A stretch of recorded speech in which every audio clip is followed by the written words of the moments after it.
para receber tudo, tudo que vem de ti. Que não saia desta noite daqui deste santuário com a sensação de que perdi tempo em ter vindo aqui. Mas enche meu coração da certeza de que nesta noite foi uma noite marcada pelo Senhor, agendada pelo Senhor, para que eu estivesse aqui para ouvir aquilo que o Senhor tem de precioso para mim. Em nome de Jesus. Amém, amém e amém. Eu não sei se vocês podem voltar o versículo aqui atrás. Graças a Pai do Senhor por todos os teus amados irmãos, e tenha a esperança de que dentro de breve todos nós estaremos celebrando a Santa Ceia com o Senhor. Amém? Glória a Deus. Aleluia. Meus amados, nós vamos discorrer dentro do texto da Palavra de Deus. A função do pregador não é trazer suas ideias para um culto. A função do pregador, a missão do pregador é explanar a Palavra de Deus. E a Palavra de Deus, ela é a autoridade.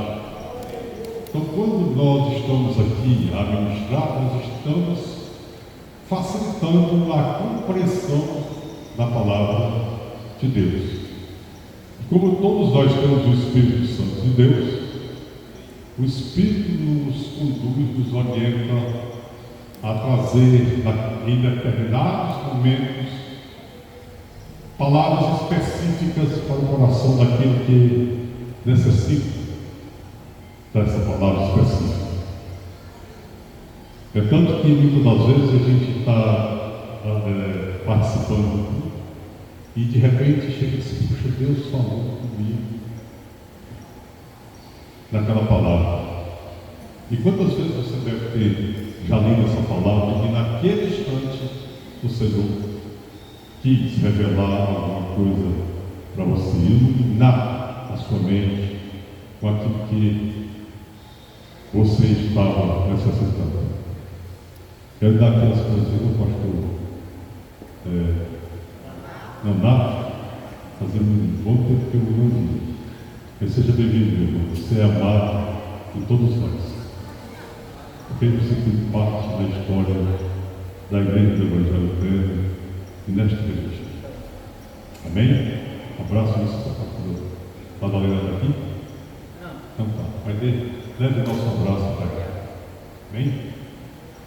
Mas, amados, olha, nós vamos estar abrindo nossas Bíblias para meditarmos em dois versículos da Palavra de Deus. Eles são de uma profundidade tremenda para todos nós. Eles se encontram no livro de Hebreus, capítulo de número 12, versos de número 1 e versos de número 2. Hebreus 12, 1 e 2.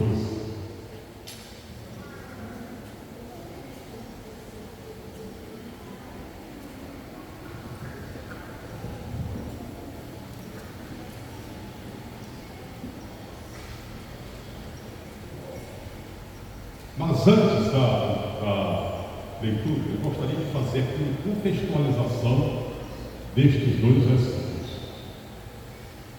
O capítulo de número 11 começa ali mostrando primeiro a definição do que é fé. Quando diz: ora, a fé é a certeza das coisas que se esperam e a prova das coisas que não se vê.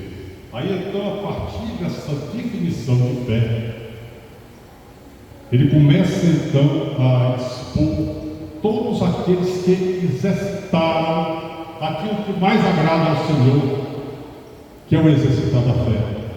Porque a palavra dentro desse texto ele diz: sem fé é impossível agradar a Deus. Em outras palavras, se você não exercita a fé que uma vez foi dada, e essa fé está dentro de você, você não está agradando a Deus. Mas quando você exercita a fé, você agrada a Deus. Sem fé é impossível agradar a Deus. Então ele sai descrevendo os heróis da fé que são registrados na palavra de Deus, a começar por Abel, aí vai seguindo até chegar aos últimos homens que a Bíblia quis registrar, que exercitaram a fé. E esses homens são homens considerados no cenário do céu como vencedores. Então, aqui, certamente, expõe uma numerosa nuvem de testemunhas daqueles que exercitaram a fé. Para chegar, então, no capítulo de número 12, verso de número 2, que é o que nós vamos estar aqui meditando, ele, então, usa uma conjunção conclusiva. Uma conjunção conclusiva. Portanto, também nós, uma vez que estamos rodeados por tão grande nuvem de testemunhas, livramos-nos de tudo que nos atrapalha e do pecado que nos envolve, e corramos com perseverança a corrida que nos é proposta, tendo os olhos firmes em Jesus, autor e consumador da nossa fé. Ele, pela alegria que lhe fora proposta, suportou a cruz, desprezando a vergonha, e assentou-se à direita do trono de Deus. Então você vê que essa conjunção, ela faz a conexão com aquilo que vinha sendo explanado no capítulo número 11. Portanto, ok? Desta forma, desta maneira, também nós, uma vez que estamos rodeados por tão grande número de testemunhas, nos desembaraçamos, nos livremos, tiremos todos os impedimentos, porque aqui começa então uma história nova na vida de todo aquele que um dia, ao ter o encontro com Jesus Cristo, mudou toda a sua história. Enterrou o velho homem, obliterou o passado, e agora começa uma nova história. E eu, nessa noite, coloquei título para essa meditação: removendo os impedimentos para conquistar a vitória. Olha para o seu irmão desse irmão. Remova todos os impedimentos para você conquistar as suas vitórias. Amados, a vida cristã pode ser comparada a uma maratona, onde o corredor tem que estar preparado para lutar e vencer. Todos aqui sabem o que é maratona, sabe? Quando chega na época de final de ano, tem aquela maratona em São Paulo, no Rio, em São Silvestre, onde ali vem milhares de pessoas, inclusive estrangeiros, que se preparam durante o decorrer do ano todo, correndo, exercitando, colocando obstáculos. Muitas vezes aqueles corredores, eles colocam peso sobre os seus ombros para que possa aí aumentar a sua resistência. Então há uma preparação para tudo isso, porque o objetivo deles é o pódio, é conquistar aquele primeiro lugar.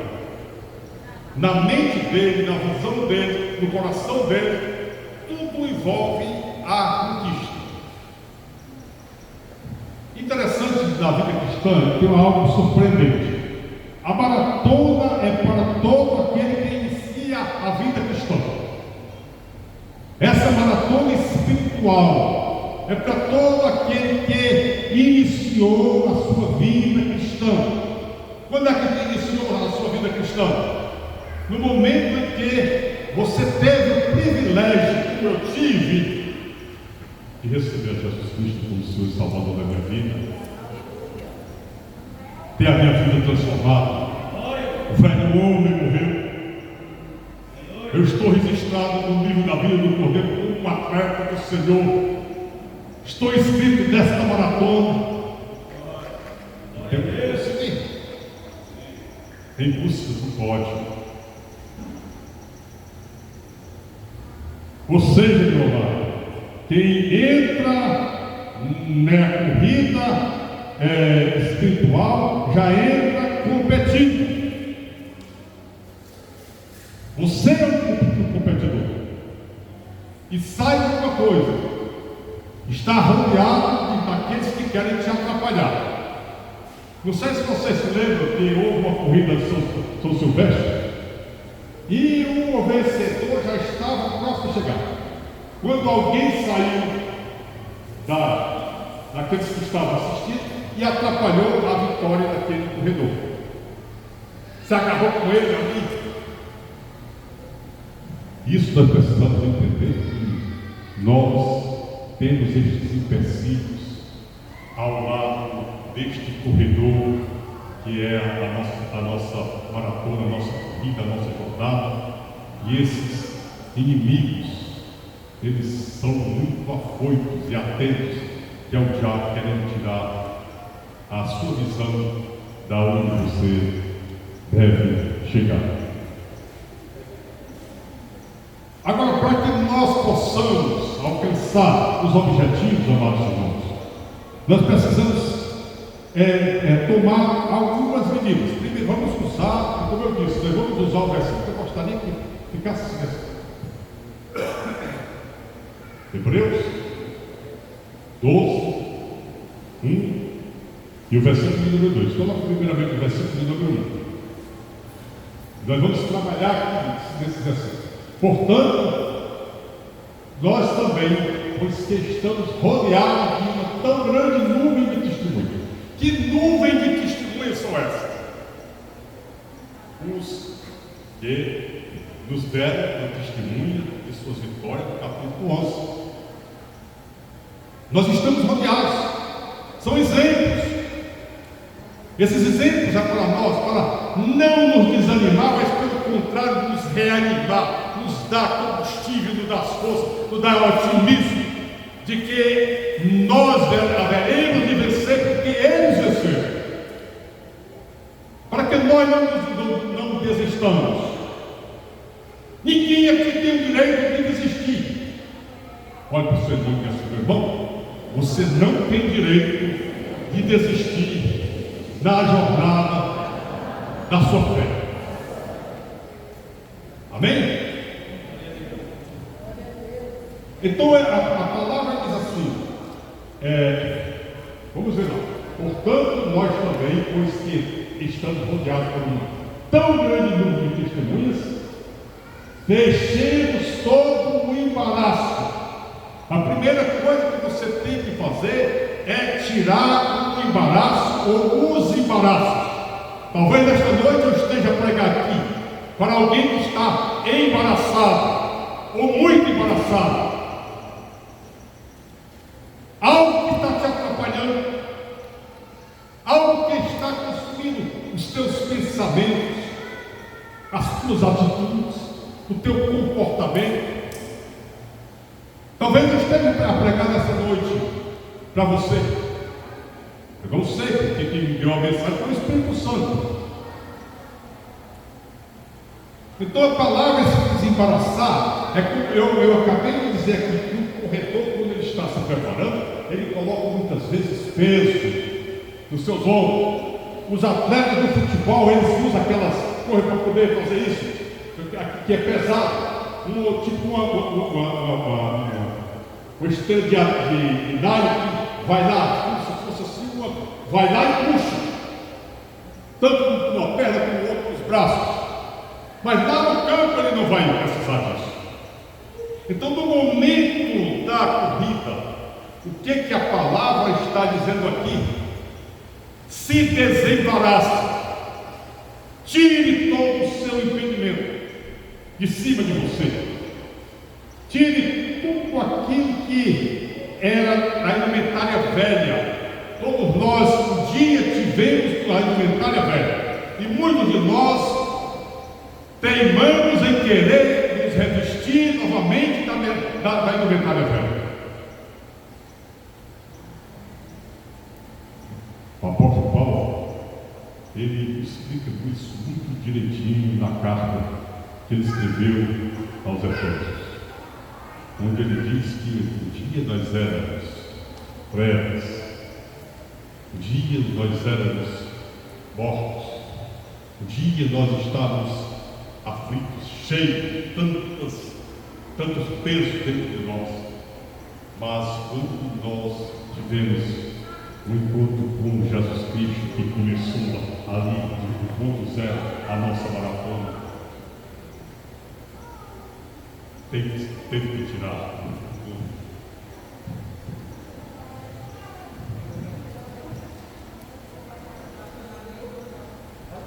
todo o embaraço. Eu estou muito quente.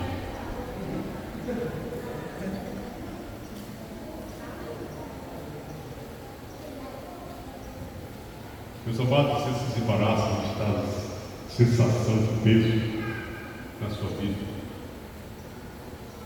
não foi em vão que Jesus Cristo uma vez disse assim: vinde a mim, todos que estáis cansados, sobrecarregados,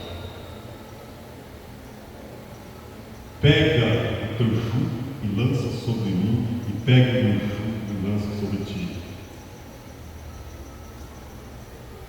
E aprende de mim, que sou manso e humilde de coração, e você vai encontrar então a paz, a alegria, aquilo que tanto você almeja, a satisfação pela vida.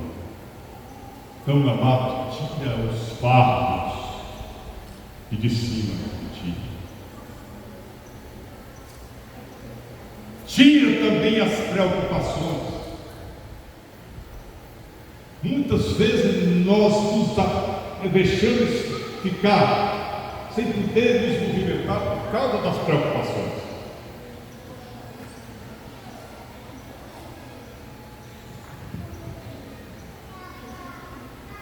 Uma vez uma irmã chegou para mim e disse: pastor, eu sou totalmente amarrado. Eu disse: eu sou totalmente amarrado. Eu disse: irmã, você está sabendo que está nisso? Você é ou está amarrado? Ela disse: eu nem sei, eu acho que eu quero os dois.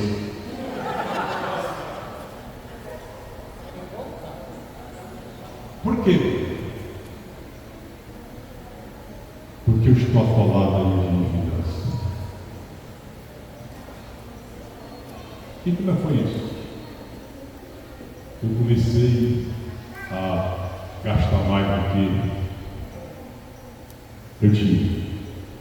Vamos imaginar, eu ganhava, e ela não ganhava 3 mil reais, ganhava 3 mil reais. Comecei a pensar que eu podia gastar além desses 3 mil, e daqui a pouco, você entrei no cartão de crédito, o cartão de crédito tornou-se uma bola muito grande, e eu não tinha como pagar, e fui procurar o agiota. Aí terminou de se lascar, né?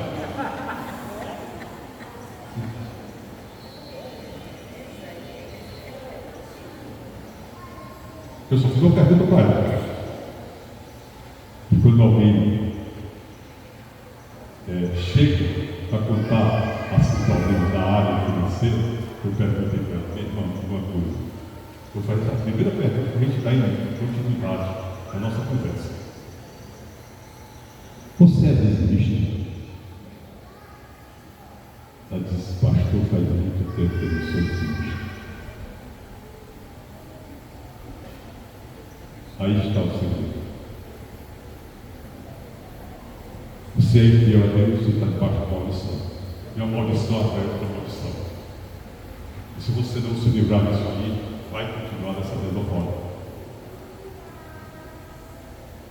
Mas pastor, Deus é rico, não precisa do meu dinheiro. Você está dizendo que tudo é certo, não precisa do teu dinheiro. Mas Deus quer ver a tua finalidade. Quer ver até que ponto tu atentas para Ele, tu depois fazer prova de mim, diz o Senhor dos Exércitos. E ela foi e disse: o que é que o senhor vem fazer? O pastor muitas vezes tem que ser economista, não é verdade? Hein? De que é que você tem que pode se desfazer? Aí ela foi dizendo: eu tenho isso. Pois faça o seguinte: te venda isso aqui para a sua dívida. Pega o seu cartão, você está com o seu cartão aí, então depois quebra ele aqui na frente. Graças a Deus, amados irmãos, essa irmã, ela voltou a solucionar o problema dela. Mas o que trazia aquilo que ela disse, que eu sou, certo, amarrada, e estou amarrada, porque ela disse que eu tanto estou como sou, era preocupação. E a preocupação, ela puxava as coisas. E dadas as preocupações, ela caiu no que caiu, no abismo que caiu, no poço fundo que caiu. Quando a palavra do Senhor nos diz: entregue as suas preocupações ao Senhor, e Ele o susterá, jamais permitirá que o justo venha a cair. Tira essa preocupação, que eu fui deixa aqui, não sei porquê.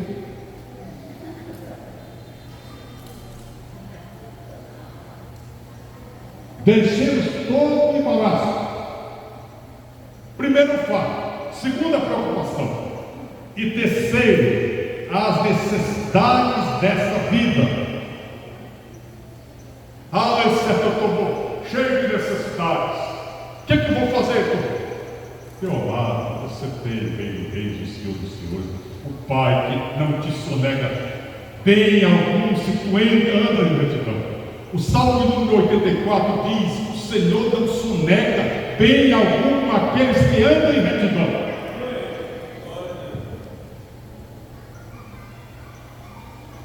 O apóstolo Paulo, instruindo a igreja que estava na cidade de Filipos, ele diz assim: o meu Deus, que é o teu Deus, suprirá todas as necessidades de vocês,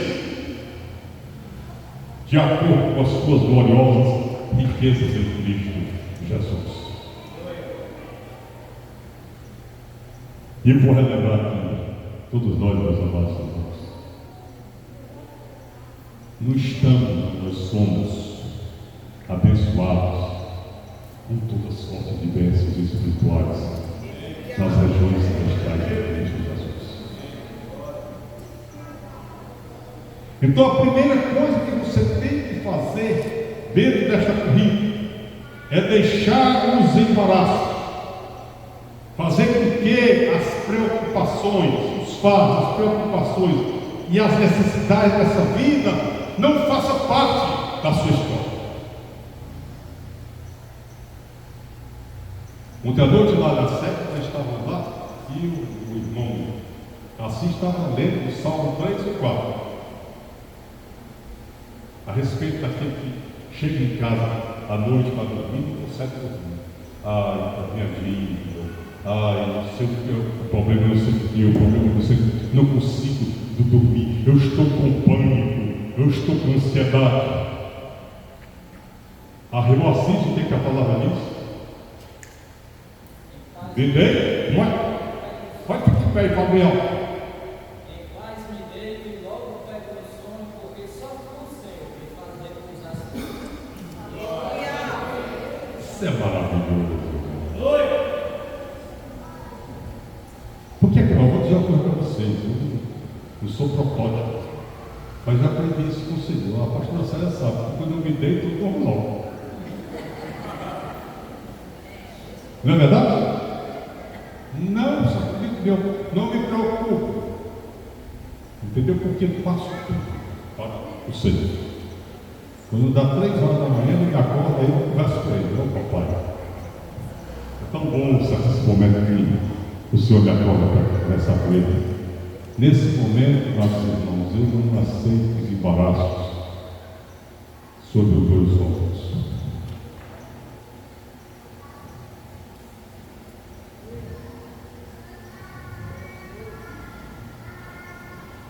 Quero dizer aqui para você, tudo que diz respeito ao velho homem deve ser removido da sua vida. Olhe para o seu irmão e assim, meu irmão, tudo que diz respeito ao velho homem deve ser removido.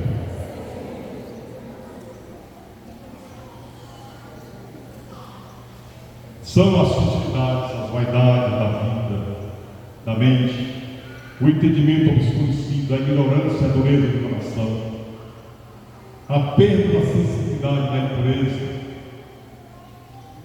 Tudo isso está registrado pelo apóstolo Paulo da carta aos Efésios. Tira isso de cima de ti. Porque lembra-te que tu és um atleta de Jesus.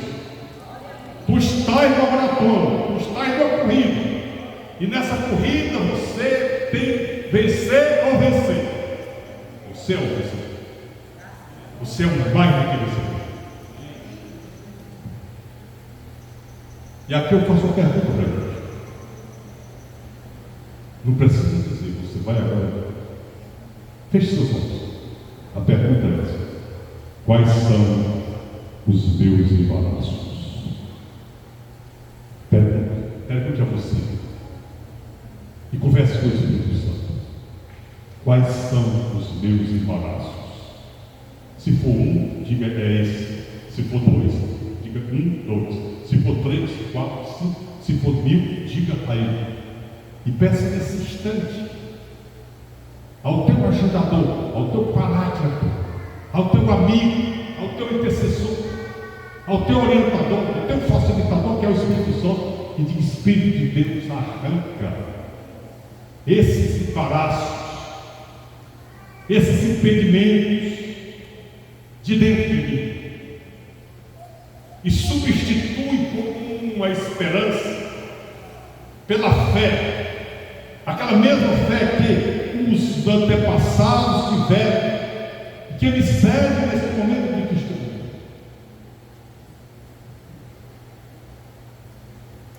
Em nome de Jesus, amém. O segundo impedimento que tem que ser tirado, o próprio versículo diz: primeiramente, deixemos todo o embaraço e o quê? E o pecado.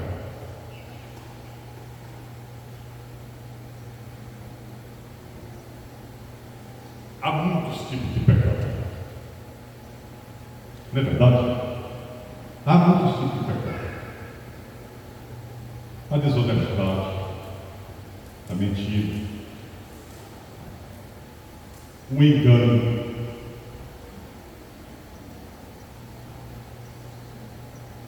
a fofoca, o roubo, cobiçar as coisas alheias, a inveja. E essa semana eu estava lendo um livro, terminei de ler o livro, A Jornada de Billy Graham. E ele ali falou uma coisa interessante, que o invejoso, ele não quer o que você tem não, sabia? Quem quer o que você tem é o cobiçoso. Mas o invejoso, ele quer que você não tenha o que você tem. É bem diferente.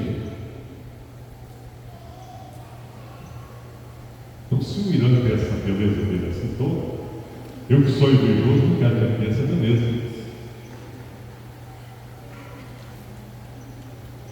Eu tinha um vizinho lá em Fortaleza, que quando eu chegava e trabalhava como representante comercial, ganhava muito bem. E todos os anos eu tocava de carro. Aí, um dia eu cheguei lá com uma Ranger. Ele saiu da casa dele, foi lá para frente e foi olhando quando eu entrei na Ranger. Aí ele foi e comentou. Ele disse assim: só tem isso porque está roubando os irmãos. Ele não merece isso. Quer dizer, ele não tinha interesse na arranjo, ele tinha interesse que eu não tivesse ali no arranjo. Então o invejoso é dessa forma. Então inveja, meus irmãos. Quem sabe que eu não estou pregando nesta noite aqui para alguém que é invejoso, que tem esse pecado dentro de você. E nesta noite o Espírito Santo está dizendo: arranque esse pecado dentro de ti. Porque se você vê aquele tipo de pecado, que a inveja, eu pego uma chave bíblica e vejo quantas vezes você vai encontrar ali a inveja. Os irmãos de José invejaram José. Eles não queriam o privilégio de José.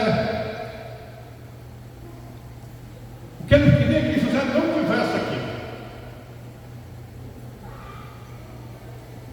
Então, gente, nós precisamos ter esse cuidado. Então, esse pecado precisa ser tirado urgente, porque ele é um empecilho na nossa jornada. É como um fardo, como as preocupações, como a necessidade dessa vida, são pesos que nos atrapalham na nossa vida. Da mesma forma, é o pecado. E não se deve brincar com o pecado. O pecado, ele arrasa a pessoa, ele mata a pessoa, ele mata tanto por dentro como por fora. O rei Davi, quando pecou, a mentira do adultério, da morte do seu soldado, ele escondeu. E num dos salmos ele diz: enquanto eu escondi o meu pecado, os meus ossos foram sendo consumidos. A minha fisionomia já não era a mesma fisionomia. A minha alegria foi-se embora. É tanto que no Salmo número 51, quando ele confessa o pecado, ele chega ao ponto de dizer ao Senhor: Senhor, não retire de mim a alegria da tua salvação. Porque o pecado, ele arranca, ou ele obstrui a alegria. Você passa por ser aquela pessoa carrancuda, aquela pessoa cheia de luto, fechada, tudo por causa do pecado. Então o pecado se bem brinca com ele, amado irmão. Afaste-se do pecado. O escritor bíblico aqui, quando ele está falando sobre o pecado, ele está falando, eu creio, especificamente ele está falando do pecado que é muito sério. É o pecado da incredulidade. Ele mostrou a fé no capítulo 11, de todos aqueles que exercitaram a fé. E chega no capítulo número 2, no versículo de número 1, ele vai e diz assim: portanto, nós também, pois que estamos rodeados de uma tão grande nuvem de testemunha, deixemos todo embaraço e o pecado que tão de perto nos rodeia. Pecado da incredulidade. Esse pecado da incredulidade emperra a sua vida. O homem que crê, ele diz: eu não estou vendo, mas eu sei que está ali, e vou caminhando, porque eu vou chegar lá e vou conquistar. Mas aquele que não crê, ele se torna, o pastor Denilson, como Pedro, naquela noite em que Jesus disse: podem atravessar o mar, eu vou aqui orar, depois eu me encontrarei com vocês. Quando o barco já estava lá no meio lá do mar, veio aquela tempestade. Eu vou colocar essa passagem para que vocês possam ver. Coloque aí, meu filho. Coloque Mateus, capítulo 14, verso 27, 32 ao 33. É bom vocês observarem o que acontece. O que aconteceu com a história de Pedro? Mateus, e logo ordenou Jesus que os seus discípulos entrassem no barco e fossem adiante para outro lado enquanto despedia a multidão. Continue. Verso 23. E despedida a multidão, subiu ao monte para orar, à parte. E chegava já à tarde, estava ali só. Continua. E o barco estava já no meio do mar, açoitado pelas ondas, porque o vento era contrário. Continua. Mas à quarta vigília da noite, dirigiu-se Jesus para eles, andando por cima do mar. E os discípulos, vendo andando sobre o mar, assustaram-se, dizendo: é um fantasma. E gritaram com medo. Jesus, porém, lhes falou logo, dizendo: tende bom ânimo, sou eu, não temo. Continua. E respondendo Pedro e disse: Senhor, se és tu, manda-me ir ter contigo por cima das águas. Jesus disse: vem. E Pedro, descendo do barco, andou sobre as águas para ir ter com Jesus. Mas sentindo o vento forte, teve medo e, começando a ir para o fundo, clamou, dizendo: Senhor, salva-me! E logo Jesus, estendendo a mão, segurou e disse: homem de pequena fé, porque duvidaste? E quando subiram para o barco, acalmou-se o vento. Então aproximaram-se os que estavam no barco e adoraram-o, dizendo: és verdadeiramente o Filho de Deus. Tendo passado para o outro lado, chegaram à terra de Genezaré. Preste atenção. A incredulidade nos tira o foco da nossa visão. Quando nós temos o foco, que a palavra de Deus em seguida diz assim: olhando para Jesus, o autor e consumador da fé. Mas a incredulidade faz com que você mude de foco. Pedro, no momento em que deixou de olhar para Jesus, de confiar que era Jesus, porque foi Jesus que ele disse: sou eu. Pois se és tu, Senhor, faz com que eu chegue até a ti andando pelas águas. Vem. E ele começou a falar. Mas quando ele tirou o foco de Jesus e passou a olhar o movimento, o som do vento, e olhou para os pés, ele foi água e começou a afundar.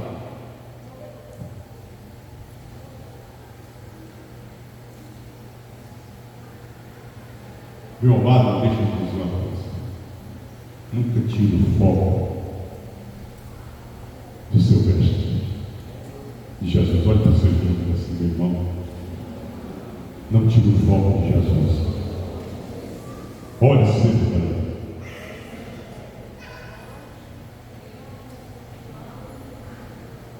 E aqui eu quero dar uma palavrinha.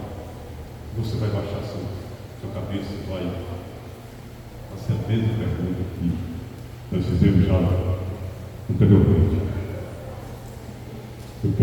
Você vai fazer uma pergunta para você mesmo. Eu vou dizer moço, você vai dizer o seu nome. Eu vou dizer moço, você diz o seu nome. Foi mudar. Eu digo: moço, como anda a tua fé?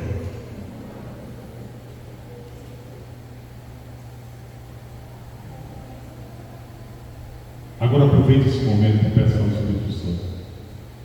Diga: Espírito Santo de Deus, me enche de fé. me enche da certeza, me enche de convicção de que nesta jornada,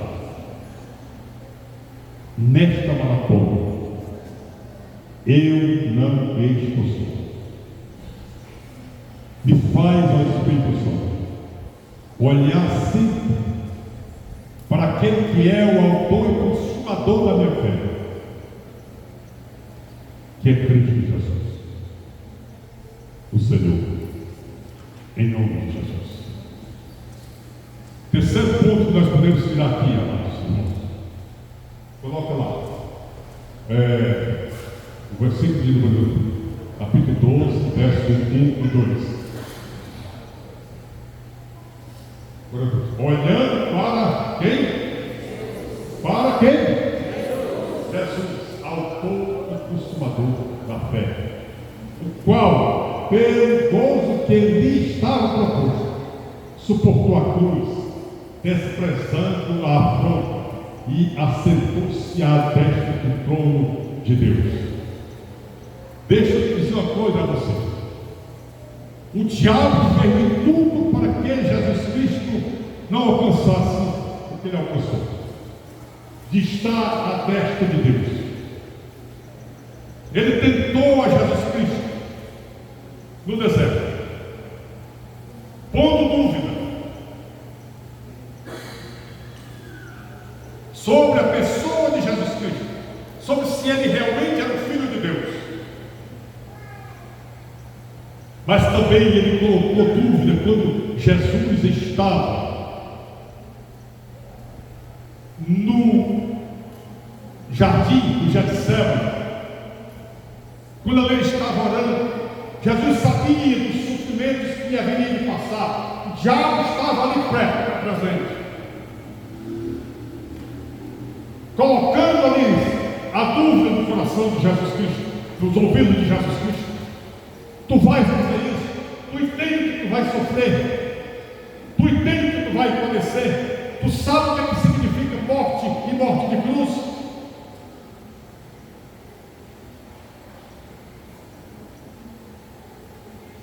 Desiste. E Jesus, ele faz aquela oração ao Senhor e chega ao ponto de dizer: Pai, se é possível, passa de mim esse cálice, mas não seja a minha vontade, mas a tua. Mas era da vontade de Deus que eu, o Filho de Deus,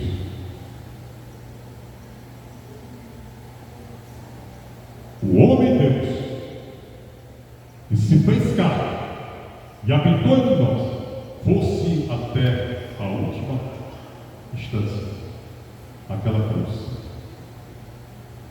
Porque o Senhor, ele olhava para todos que estamos aqui, como olhou para todos que ainda virão e dos que já passaram por aqui, cheio de amor, de algo que era necessário que o Filho de Deus padecesse por todos nós, assumindo os nossos pecados, as nossas transgressões, as nossas iniquidades.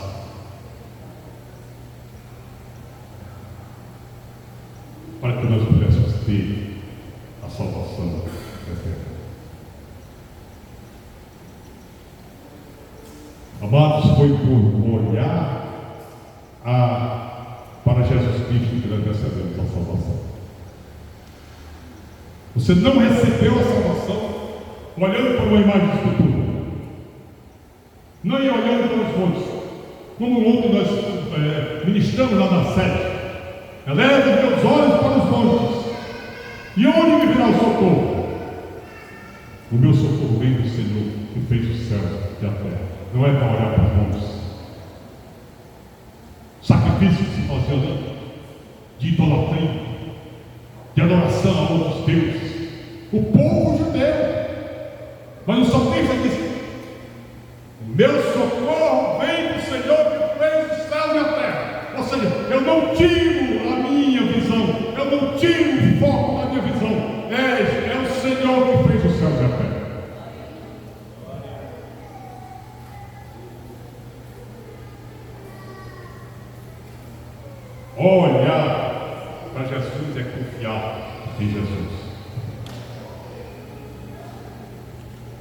foi por olhar para a serpente erguida da arte, uma ilustração da nossa salvação por meio da fé, como aconteceu com os hebreus no deserto. O Senhor mandou que Moisés fizesse aquela arte e ali tinha a serpente. Todos aqueles que eram mordidos pela serpente, que olhavam para aquela serpente, recebiam instantaneamente a cura. Mas ali era um símbolo daquilo que o Senhor haveria fazer. A serpente, porque está lembrando o pecado, a iniquidade, a transgressão. Jesus Cristo, inclusive, fala isso quando ele falou com Nicodemos a respeito da arte que foi levantada. Assim como foi levantada no deserto aquela arte, assim o Filho do Homem também vai se levantar. Para quê? Para que todo aquele que nele crê tenha vida eterna. Para aquele que olha para ele, receba a sua carta de alforria. Saia da condição de escravo, saia de dentro da senzala e venha para o paraíso, onde ele tem reservado essas condições celestiais para todos nós.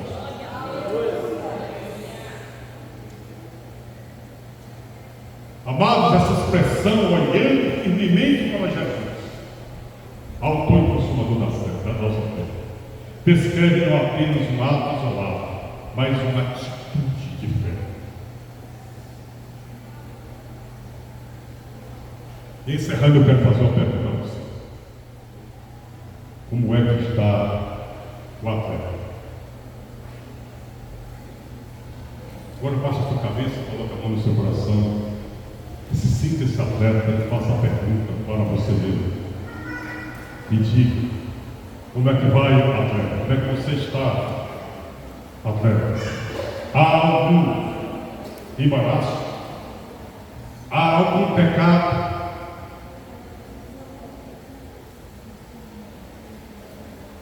Se há, é hora de você remover esse pecado. É hora de você remover esse embaraço. É hora de você remover os fardos, as preocupações, as necessidades dessa vida. É hora de você crer, exercitar essa fé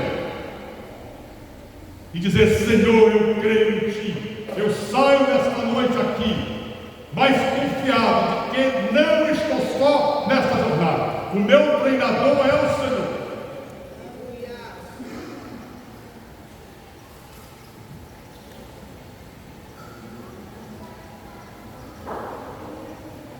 E agora eu faço a oração, dizendo: Senhor, em nome de Jesus Cristo, a partir deste momento, eu não vou me preocupar com aqueles que vêm trazer embaraço à minha vida. Eu não vou mais me preocupar em perder o meu foco, a minha atenção da tua pessoa majestosa. Pai, tu estás no pódio e é para aí que eu estou correndo. Me dá força, me dá vigor, me dá fé, me dá esperança, me dá certeza de que contigo eu conquistarei, chegarei mais junto de ti, onde serei certamente coroado com a coroa da justiça, com uma daquelas coroas que estão expressas ali às igrejas da carta de Apocalipse. Em nome de Jesus Cristo, eu conquistarei, porque o meu Senhor está comigo. O Deus de Jacó é o meu refúgio e a minha proteção. Em nome de Jesus, amém. Dê uma salva de